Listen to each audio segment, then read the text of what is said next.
शिवम त्यागी जी, देखिए मेरे नॉलेज में तो नहीं है कि पर्टिकुलर कौन सी कंपनी ने किस पार्टी को कितना चंदा दिया है, ये डेटा सार्वजनिक कर दिया हो, लेकिन जैस्मिन शाह कह रहे हैं ऐसा है और उसमें शरद चंद्र की जो कंपनी है उसने आपको चंदा दिया है। ये वही बात हो गई कि गवाहों को आप लोग डराते हैं, चंदा लेते हैं और केजरीवाल का नाम उगलवा लेते हैं। पहली बात तो एक चीज समझनी चाहिए जैस्मिन शाह जी को कि पब्लिक सेक्टर की जितनी भी कंपनीज हैं उसमें कोई एक व्यक्ति पूरे तरीके से सर्वे सर्वा नहीं होता है। जिस ऑरोबिंदो फार्मा की वो बात कर रहे हैं उसमें सिर्फ अकेले शरद नहीं है, और भी बहुत सारे लोग हैं। अगर खुद जैस्मिन शाह किसी कंपनी में होंगे, उसके बोर्ड ऑफ डायरेक्टर्स में कितने हैं, उसका क्या अभी प्लीज बीच में नहीं दो, सुन तो लीजिए आगे। दूसरा, और प्लीज सुनिए, आगे सुनिए, क्योंकि मालिक भी ऐसे नहीं दे सकता ना भाई। और आगे सुनिए, उसी कंपनी में से 15 करोड़ रुपए तो बीआरएस को भी गए हुए हैं। उन्होंने कौन सी रेड कराई है जी बताइए जरा। 2.5 करोड़ रुपए तो टीडीपी पे भी गए हैं।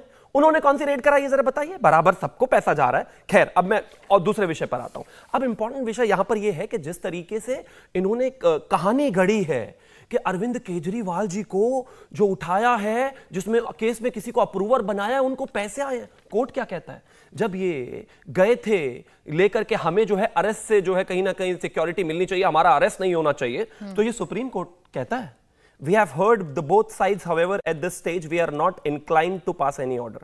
A division bench comprising Justice Suresh Kumar Kaith and Justice Manoj Jain. ये जो मुझे बताना है, जैस्मिन शाह जरा जाकर जज को बता देते वहां पर, वो समझ जाते, मामला एकदम क्लियर हो जाता, दूध का दूध पानी का पानी हो जाता। लेकिन ऐसा नहीं है ना प्राची। जब मैं आपको एक छोटी सी कहानी बताता हूं, 1990 के दौर में इस देश में दो तीन गैंग बड़े एक्टिव हुआ करते थे। एक था कच्चा बनियान गैंग, एक और गैंग हुआ करता था। तो वो क्या करते थे, चोरी करते थे और भाग जाते थे। अभी जो है देश में 14 के बाद वैसा कोई गैंग तो छोड़ा नहीं नरेंद्र मोदी जी ने। ये जो है, ये आम आदमी पॉकेट मार गैंग आ गया है। ये क्या करते हैं कि पॉकेट मारते हैं, जनता का पैसा लूटते हैं और भाग जाते हैं। और सिंपैथी के लिए वो क्या करते थे, जो कच्चा बनियान गैंग वाले थे, शरीर पे तेल लगा लेते अपने, थे कोई पकड़े तो एकदम छूट के भाग जाए, फिसल जाए। ये फटी हुई शर्ट पहनकर आएंगे, टूटी फूटी चप्पल पहनकर आएंगे, गरीब से कपड़े पहनकर आएंगे, और जैसे ही ये भ्रष्टाचार में पकड़े जाएंगे तुरंत एकदम हल्ला मचाना शुरू कर देंगे। ये देखिए हम तो कितने आम आदमी हैं। 100 करोड़ रुपए के घर में बैठकर ये इतना आम जिंदगी जो आप दिखा रहे हैं कि भ्रष्टाचार नहीं जनता के सामने है। और छोड़ दीजिए इस बात को, इन्होंने कहा मनी ट्रेल नहीं है। बॉस पता नहीं आप कहां हैं, क्या कर रहे हैं। ये मनीष सिसोदिया को प्राइम एफएसआई कोर्ट ने क्या माना है, senior AAP leader Manish Sisodia will remain in jail for 6 more months as the Supreme Court today refused him bail in the Delhi liquor policy case. A money trail of 338 crore has been tentatively established in the case 1. दूसरा और पढ़ दे रहा हूं आपके लिए, ये order है, ये सुप्रीम कोर्ट ने जब आपकी बेल रिजेक्ट करी है मनीष सिसोदिया की, उसको पढ़ लीजिए। मैं सिर्फ इतना पढ़ना चाहता हूं। The assertion made is that a portion of proceeds of crime were used to purpose of the artificial judicial person to fund the elections in Goa, the department of excise. और इसके अलावा एक और है इसमें, अगर मैं आगे पढ़ूं यहां पर, however there is an assertion and the DOE has realized, सुन लीजिए, DOE has relied on the evidence material that a portion thereof 45 crore rupees was transferred through Hawala for the Goa election and used by Aam Aadmi Party. ये department of excise ने submit किया है, और ये मनीष सिसोदिया की bell जब reject हुई है उस ऑर्डर में है, सुप्रीम कोर्ट ने दिया है।